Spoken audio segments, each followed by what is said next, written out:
Reporteros MX. Maestro Paco Cruz, un fuerte abrazo a la distancia. ¿Cómo está? ¿Cómo le va? Manuel, ¿cómo estás? Un abrazote y fíjate nada más, quedó todo en susto, pero lo que pasó con la prensa o con un sector de la prensa vieja, los llamados medios masivos de comunicación que dan a la carroñería, te muestra o debe mostrarnos lo que va a pasar a partir del 1 de octubre de próximo con el cambio de gobierno. Esa prensa va a hacer lo mismo que hizo con el presidente Andrés Manuel López Obrador, es decir, va a haber carroñería, va a haber campañas sucias, va a haber, como tú lo decías, una guerra de mala leche y va a haber intentonas para desestabilizar a este país, como las hay ya desde ahora con el peso, por ejemplo. Es decir, tenemos que esperar lo mismo que con López Obrador o quizá un poco más, porque hoy están el doble de enojados, Manuel.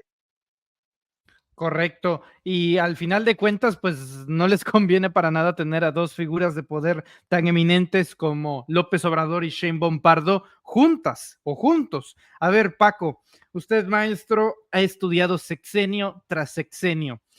¿Le ha tocado ver o le tocó ver a usted en su momento al presidente saliente haciendo gira con el presidente entrante? Bueno, mira, Manuel, lo primero que hay que decir es que son sistemas políticos diferentes. ¿Recuerdas? En el sistema viejo, una vez que moría el rey, vivía el otro rey. El presidente saliente prácticamente empezaba a perder poder a partir del destape de su sucesor. Y el que tenía todos los reflectores a partir de ese momento era el candidato y futuro presidente. Hoy las cosas son distintas, son otras. Hay, yo lo digo, por primera vez desde 1988, un presidente que supo llevar bien su sucesión, que la controló. Mira, solo hay que recordar, Carlos Salinas de Gortari tuvo que matar a 3 personas, un magnicidio, Luis Donaldo Colosio Murrieta, el asesinato de su cuñado José Francisco Ruiz Macié en la Ciudad de México y el asesinato en Guadalajara del cardenal Juan Jesús Posadas Ocampo.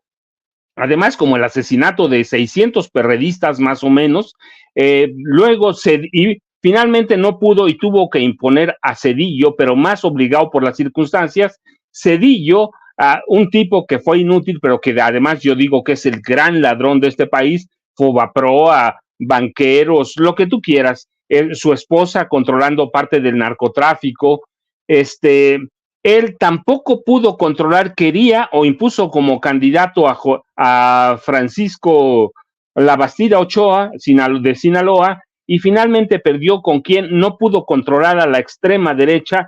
Después viene Vicente Fox, que no se podía controlar ni él mismo, y tienen que ceder la candidatura sí a un panista, pero no al panista que quería Fox. Fox quería imponer a Santiago Krill Miranda y terminaron entregando los panistas la candidatura a Felipe Calderón Hinojosa. Felipe Calderón Hinojosa hizo lo que pudo, pero terminó doblando las manos con el PRI para venderle la candidatura y relegar a Josefina Vázquez Mota. Después, Peña también hizo lo que pudo, intentaron inflar al PRI, al PAN, a MEADE sobre todo, pero no pudieron y tuvo que ceder la presidencia de la República nada más y nada menos que al presidente Andrés Manuel López Obrador. Y luego, el presidente López Obrador hace lo que no pudo ninguno.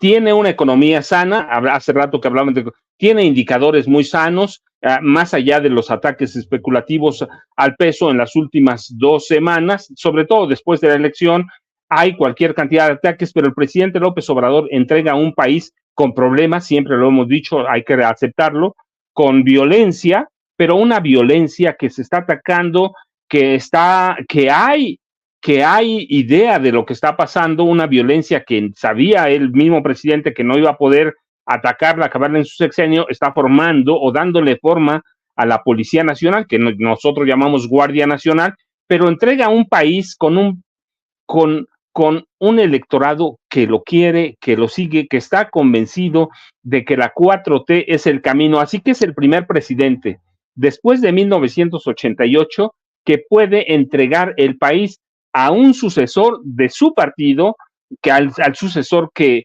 quiere la 4T, así que entrega y controla, yo digo, aunque no apareció en la boleta, el presidente López Obrador, después de Miguel de la Madrid, es el primer mandatario que controla bien su sucesión presidencial, Manuel. Podríamos decir que por primera vez en mucho tiempo, si no es que la primera vez en la historia, con Andrés Manuel López Obrador ya no aplica la de viva el rey, muera el rey. No, no, claro que no. Mira, López Obrador, y hay que decirlo, va a conservar el poder por el carisma que tiene, por el control de la economía, por el control político, porque logró armar lo que nadie creía, un partido, un movimiento que deviene en un partido político, va a conservar su poder hasta el último día de su administración, sin que eso demerite en nada el trabajo de Claudia Sheinbaum Pardo. Son cuestiones diferentes, presidente saliente, presidenta entrante, primera presidenta, hay que decirlo, en la historia de este país, así que no pierde. López Obrador es una figura de esas que nacen cada 100 años, una figura política, es un animal político, es un presidente que el pueblo quiere, es un presidente que le dio dignidad a ese pueblo, que le dio dignidad de salir adelante, que le dio esperanza y que hizo posible lo que él dijo: primero los pobres, por el bien de todos, primero los pobres. Así que es un presidente que va a conservar su poder sin demeritar en nada la figura, el trabajo de Claudia Sheinbaum Pardo. Son cuestiones diferentes, es otro país, y esto lo demuestra, Manuel, esto demuestra que es un país diferente, y que los dos, escuchamos incluso con el gobernador de Coahuila, el Claudia, porque es otro país. El presidente tiene un lugar en la historia, Manuel, el lugar, más allá de que se lo niegue la vieja prensa, el presidente, después del general Lázaro Cárdenas del Río, el presidente tiene una estatura similar, de un gigante de la política, un hombre que le dio dignidad a su pueblo, al pueblo que él quiere. Entonces, son otros tiempos, así que va a conservar su poder hasta el 30 de septiembre, va a conservar todo, y Claudia Sheinbaum va a poder tomar, lo vimos, recuerdas, ayer o anteayer, Hacienda hizo un pago cercano a 500 millones, 485 millones de dólares adelantado de deuda externa para 2025, así que le va a dejar un margen de maniobra. Son dos personas que entienden su papel en la historia, que entienden su papel en la presidencia de la República y entienden el papel que van a jugar, Manuel. Maestro Paco Cruz, hay una comentocracia y la opinología del Reforma, del Universal, de Televisa, usted ya sabe, que asegura que Claudia, dentro de lo inmediato, debería de separarse políticamente de la figura de Andrés Manuel López Obrador.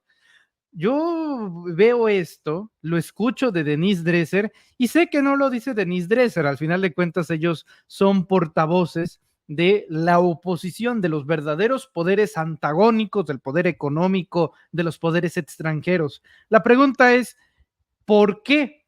¿Por qué entonces sería conveniente para ellos que Claudia Sheinbaum fuese lo más rápido en cuestiones de disasociación de la población con la figura de López Obrador, Paco?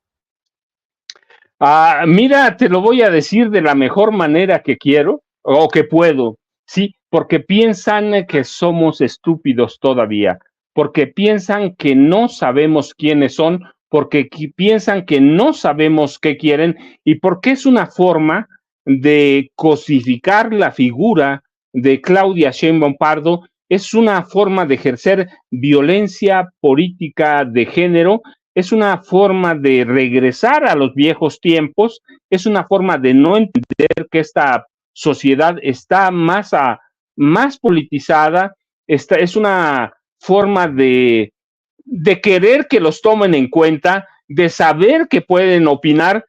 Tú recuerdas, hace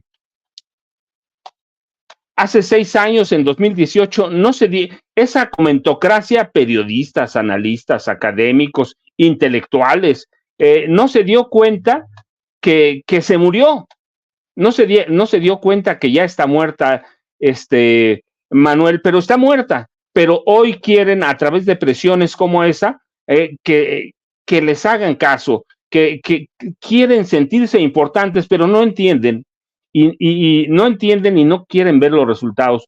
Los resultados del 2 de junio les dicen que ya están muertos, les dicen que ya no pueden hacer nada. Es el llamado establishment, que quieren pensar o siguen pensando que nos van a mantener embrutecidos, indigentes políticamente hablando, impensantes, que nos van a mantener, como decía Jean-Paul Sartre, en la estupidez, porque la estupidez es opresiva y así nos tenían y quieren que la gente no piense, que no haga nada y hacernos creer que ellos mandan cuando solo son intermediarios de la comunicación, recuerda, entre los poderes fácticos. Eso que piden es lo que piden los poderes fácticos.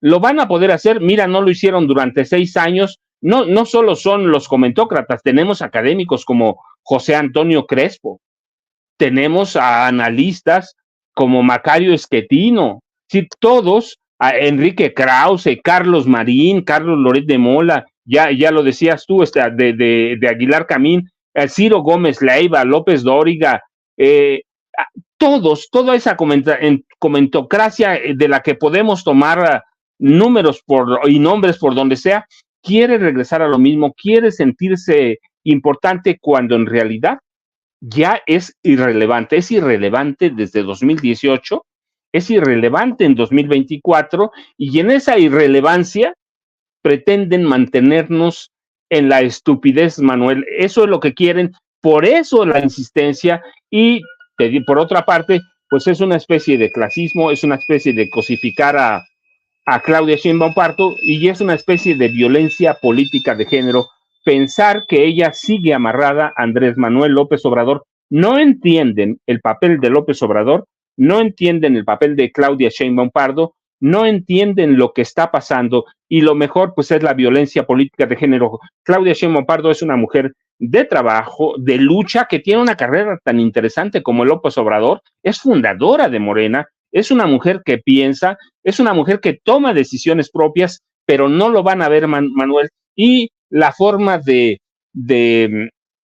agredirla, la forma son provocadores estos tipos, además ciertamente tienes tu razón, reciben órdenes, pero son provocadores, y esa es la forma de provocar, que suelte las amarras de López Obrador. No, Claudia nunca ha estado amarrada a López Obrador, tiene su carrera propia, y la jefatura de gobierno en la Ciudad de México, la jefatura delegacional en Tlalpan lo muestran, su carrera como activista estudiantil la muestran, pero que son tipos que no van a entender, Manuel, y que son, te digo, además de agresores, son provocadores y quieren provocar a Claudia Sheinbaum Pardo, quieren provocar a López Obrador, pero la verdad es que están desfasados, hace mucho son lo que yo te decía, Manuel, irrelevantes.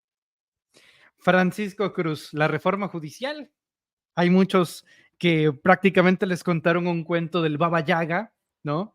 Y que ya no la pueden ver, pero ni en pintura, el tema de la reforma judicial. Vienen más de 18 reformas constitucionales, pero solamente están enfocadas en solamente una, Paco Cruz, que es la reforma judicial.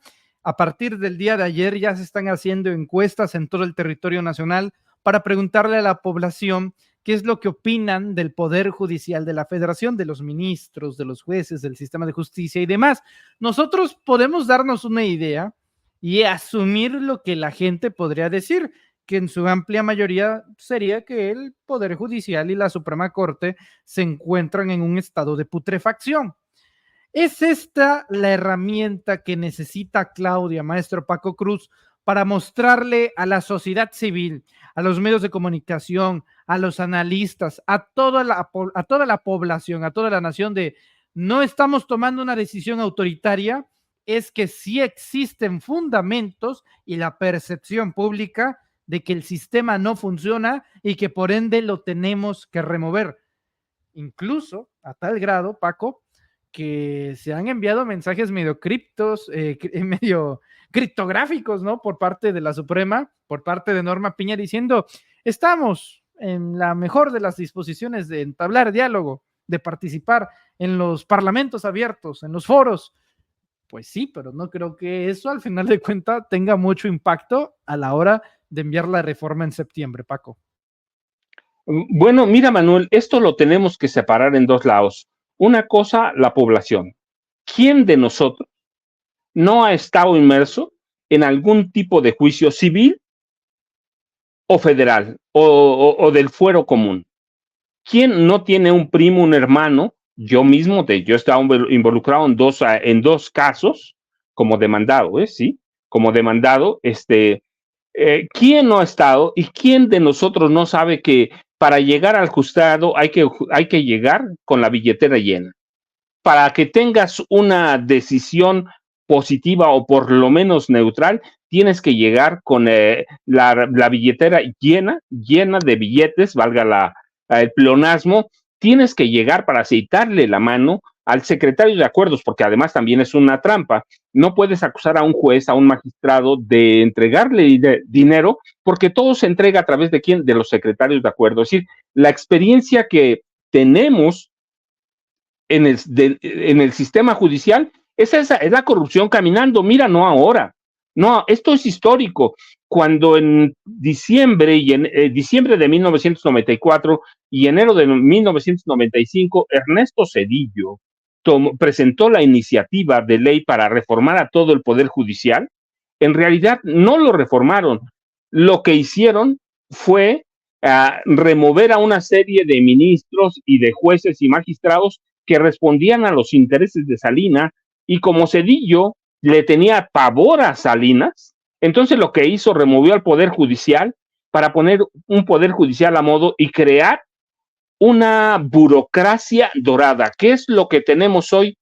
¿Qué es lo que tenemos hoy? Una burocracia dorada que todo mundo ve, una burocracia que insulta por sus salarios, por sus privilegios. Esa burocracia permitió la reforma, por ejemplo, a las pensiones. Nos quitaron el 70% y ellos, ¿quién de ellos cobra el 30% de su pensión?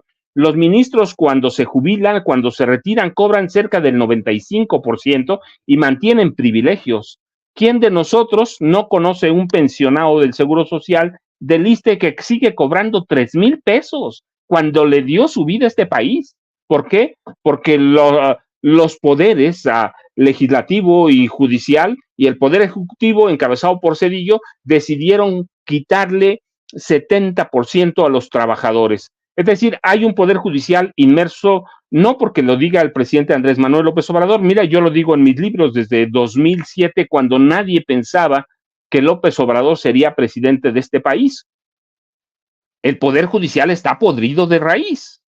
Necesita una remodelación, necesita hacer algo. El control de los jueces también. El Consejo de la Judicatura, que es el responsable de vigilar el buen accionar de los jueces, de los magistrados, los ministros, lo controlan ellos mismos. Norma Piña es presidenta del Poder Judicial, presidenta de la Suprema Corte y jefa máxima del Consejo de la Judicatura Federal. Por ejemplo, ahora sus encuentros clandestinos, que fueron eso, encuentros clandestinos con Alejandro Moreno Cárdenas y con el Tribunal Electoral, magistrados del Tribunal Electoral del Poder Judicial de la Federación, nadie los puede castigar porque ella es presidenta de la Judicatura, el órgano que debía sancionarla, reprenderla. Entonces, hace falta una remodelación, absolutamente, una reingeniería del sistema judicial.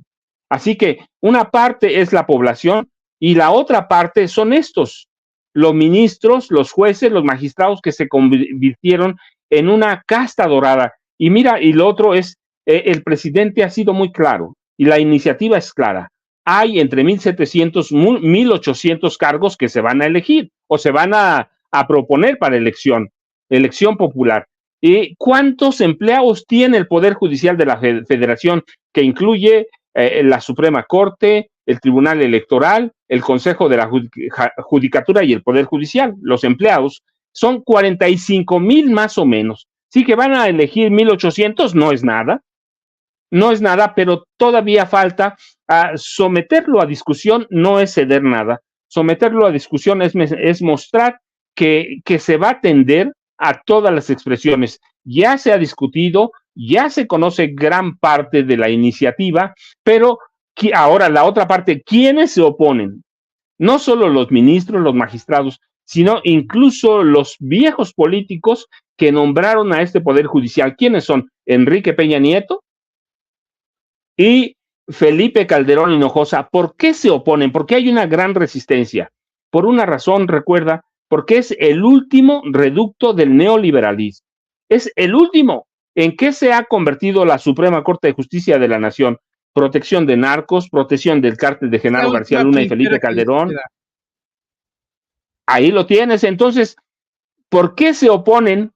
Pues porque les sirve como último, como un santuario de criminales de cuello blanco y criminales del crimen organizado, valga. Entonces, va a haber una oposición férrea porque tienen que defender su último reducto. Lo decíamos, en las elecciones están jugando todo y esto es parte del proceso electoral, Manuel.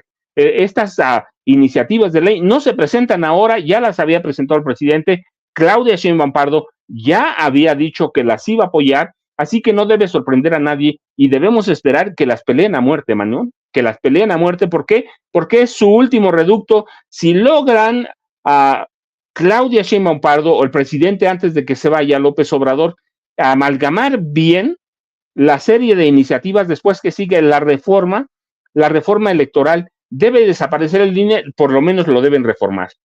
Deben reformar al INAI y debe haber una revisión de todos los órganos autónomos. ¿Por qué? Recuerda los nombramientos, cómo se daban, incluidos los consejeros del INE, a través de cuotas partidistas. Un día tocaban al PRI, al otro le tocaban al PAN, el otro se lo daban al PRD, es decir, era un nido de cuates para crecer la burocracia. Así que necesita también una reingeniería, y yo digo, el INAI, nada más hay que ver cuántos documentos, cuántos archivos tiene resguardados de Felipe Calderón y nos vamos a sorprender, o de Enrique Peña Nieto. Entre los dos fácilmente tienen 6 millones de documentos que están reservados por cuestiones de seguridad nacional. Así que es necesario, no debe sorprendernos, pero lo que sí debemos esperar es una lucha férrea porque es el último reducto del neoliberalismo y eso implica los órganos autónomos y la Suprema y el Poder Judicial de la Federación, Manuel. Maestro Paco Cruz, como siempre, es un privilegio poder platicar con usted y tener el pulso nacional, sobre todo lo que acontece en términos políticos y ya también judiciales. Habrá mucho tiempo para analizarlo la próxima semana y en los días por venidos. Muchas gracias, maestro. ¿En dónde lo podemos escuchar en redes sociales? Manuel, pues yo te agradezco mucho, como siempre. Ya sabes, nada más antes de irme, mira lo que pasó hoy en el accidente del equipo de la presidenta electa Claudia Sheinbaum, nos enseña una lección. Nunca el presidente electo y el presidente en funciones deben viajar juntos. No viajaron juntos, viajaron por su parte, pero esto nos muestra por qué deben ir separados, porque hay gente que se pregunta por qué se fueron aparte si podían ir juntos. Un accidente, cualquier cosa, es mejor que cada uno viaje por su lado, se encuentren a donde van y allí se despidan yo, ya sabes, Manuel, @ Paco Cruz Jiménez en X, antes Twitter, Francisco Cruz Jiménez en Facebook, y un abrazote, Manuel, buen fin de semana. Maestro, buen fin de semana, cuídese mucho y estamos en contacto.